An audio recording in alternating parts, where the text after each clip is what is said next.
This is my poster about how the government's manipulation of pheromones disrupts the homeostasis of sea lampreys.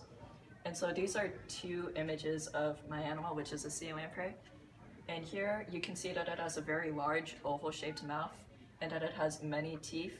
And all these teeth are hooked so that they can specifically latch onto a fish, because the way that my animal feeds is that it uses its teeth and mouth to suction onto a fish. And then it has a long tongue that's sharp.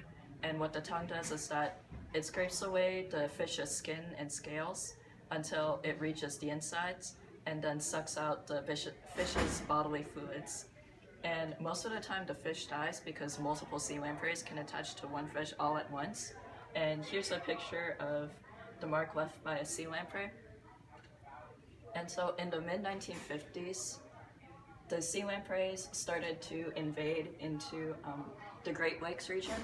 And on this map you can see that there's yellow and red, and the yellow represents the native sea lamprey distribution, which means that the other animals on this side can deal with the sea lamprey population and manage it on its own.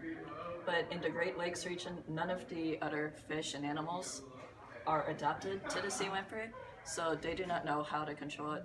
So what happened in the mid-1950s was that sea lampreys invaded because they swam through a canal that connects to Lake Ontario from the ocean. And so they started to feed on the fish, and eventually many Great Lake fisheries started to become affected, and there was an economic downfall in the region because the fisheries started to lose fish because the sea lampreys would either kill the fish or leave them so badly damaged that they couldn't be sold as food. And so because of that, many people in the Great Lakes region in the mid-1900s either lost their job or lost thousands of dollars, and many became homeless. So around the 1960s, the government started to try and control the sea lamprey population. And basically in this food web you can see that here they don't have many natural predators. They only have humans as predators and devil crayfish as predators. But other than that, they completely controlled the Great Lakes ecosystem. So they would completely consume all of these animals, and their population started to decrease. Fortunately, the sea lamprey doesn't attach to humans because we are warm-blooded, and so unless you force them to attach them to you, or if they are starved, they will not suck out your blood or your bodily fluids, and they will not kill you. But for the most part, because of the economic damage, the Great Lakes region really needed to control it so that people could start to build their lives up again.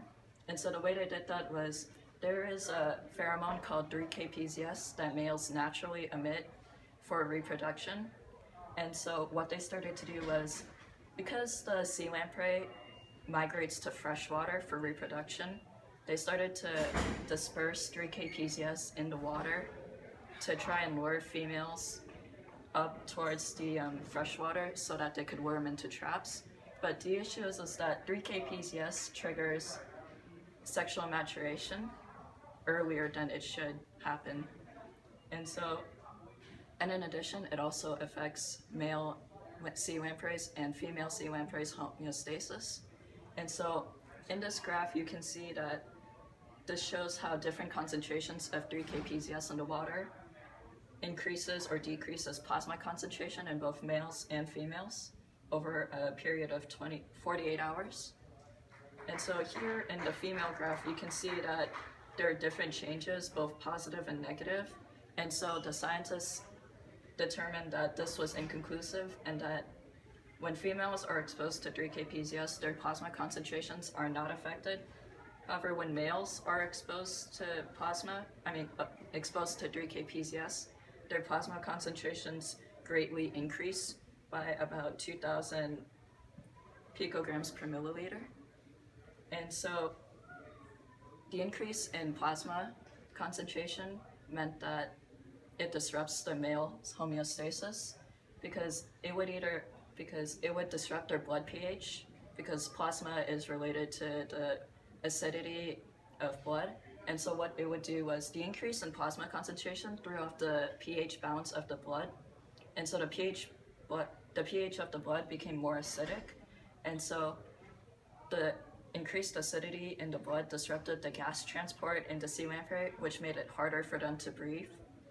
And then also the increased plasma concentration would affect their thyroid hormones or thyroid glands, and so that would increase their that would increase their body temperature, and an increase in body temperature meant that there's an increase in its metabolic rate, meaning that it couldn't digest food as well as it could usually.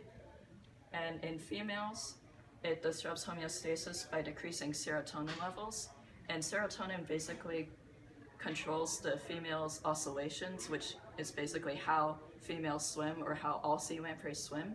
So it disrupted the part of the brain that controls the wave motions, so it threw off their swimming patterns. And in addition, it also makes them swim upstream for mating, which isn't really disruption of their homeostasis.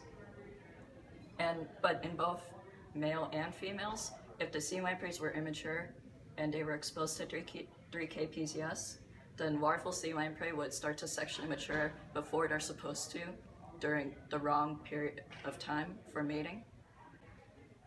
And so because of 3K PZS, larval sea lampreys start to sexually mature prematurely. And sea lampreys' lifespans are contingent upon when they sexually mature. So in other words, after they reproduce or sexually mature for too long, they immediately die, like right after. And so because of that, the use of 3K PZS means that that there's a decrease in sea lamprey population because the males either have too many bodily issues to reproduce, or the females are lured into traps, or the immature sea lampreys eventually die because their lifespan is shortened. And so what happens as a result is that 3K PZS also affects the walleye in the Great Lakes region because it causes a decrease in the sea lamprey population. And when the sea lamprey population goes down, then the walleye becomes the new top of the food chain because the sea lampreys used to prey on the walleyes. And so now walleyes are the top of the Great Lakes food chain. However, other animals can feed on it too, so the ecosystem of the Great Lakes region is in balance again.